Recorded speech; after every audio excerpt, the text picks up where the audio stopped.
Mrs. Reddy, Helen, Sandhya, and Prashant, members of Mr. Reddy's family, and friends.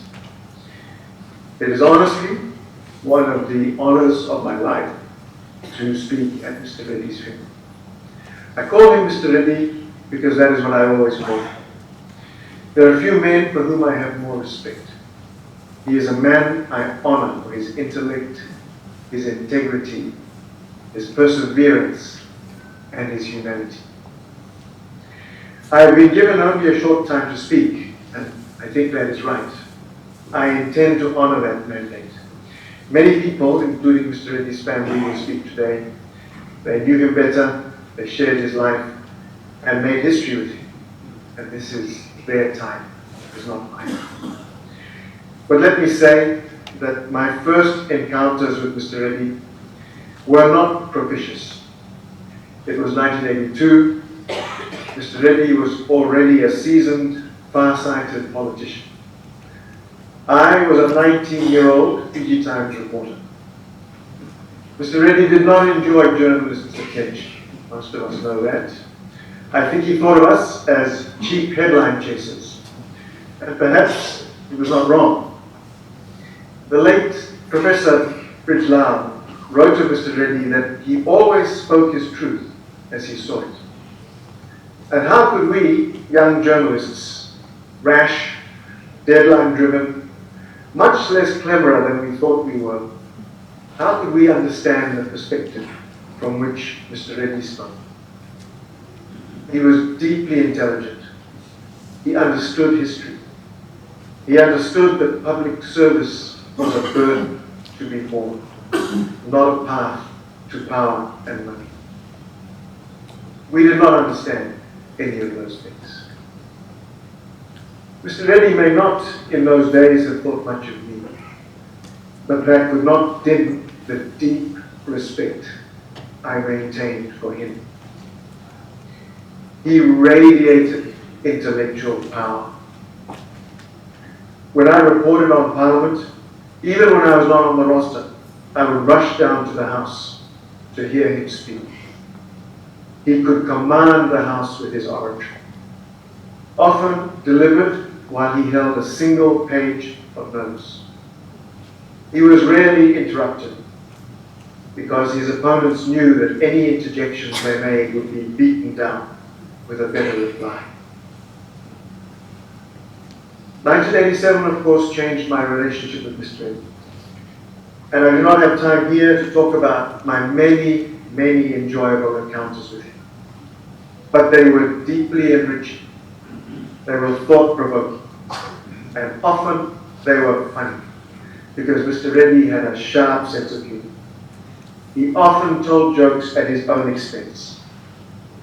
And there you had a man who was secure about himself, confident of his strengths, realistic about his weaknesses.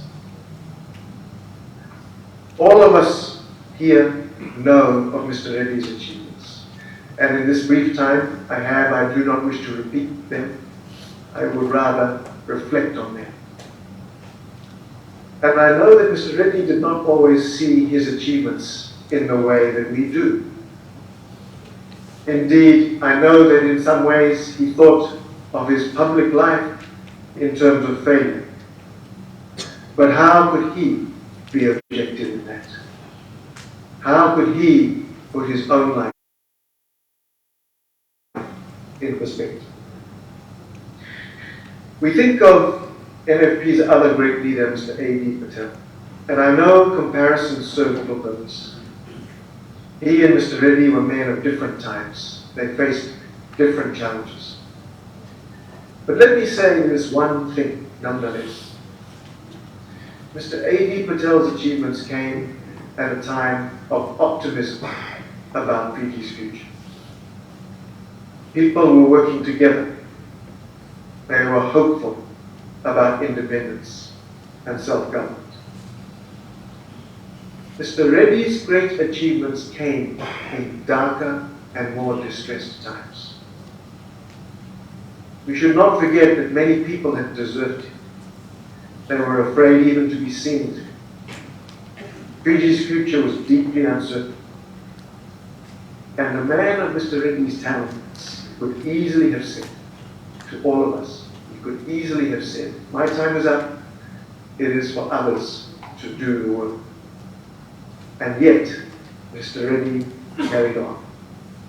He kept his vision for Fiji's future.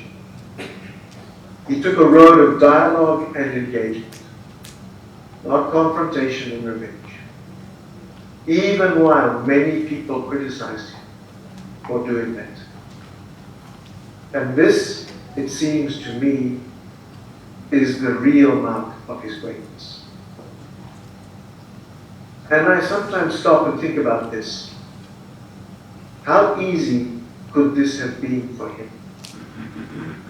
From where did he get the courage and the commitment to pursue reconciliation and a better future for all of us? And if it had not been for him, what might Fiji's future have been? John F. Kennedy once said, victory has 1,000 fathers, but defeat is an orphan. And for all the moments of greatness for which we recognize Mr. Reddy, there must have been many, many more moments of private disappointment and despair. And I think that while we honor the dead, we must also remember the living. We should remember Mrs. Reddy.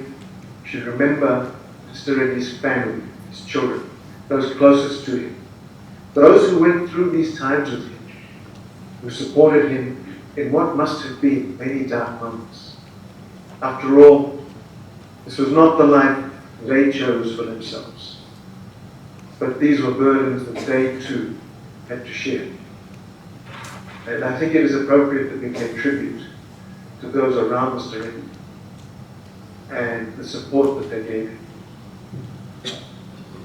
And finally, I want to say this: Mr. Reddy leaves many legacies to history. For those of us who study and enjoy history, know that history is not about just the past. It is also about the future and the lessons that history teaches us.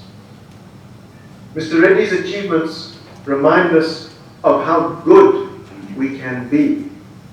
They remind us that even in dark and difficult times, if we pool our talents, if we work together, if we engage honestly with each other, we can achieve great things. We can master our futures. We can make everyone's lives better.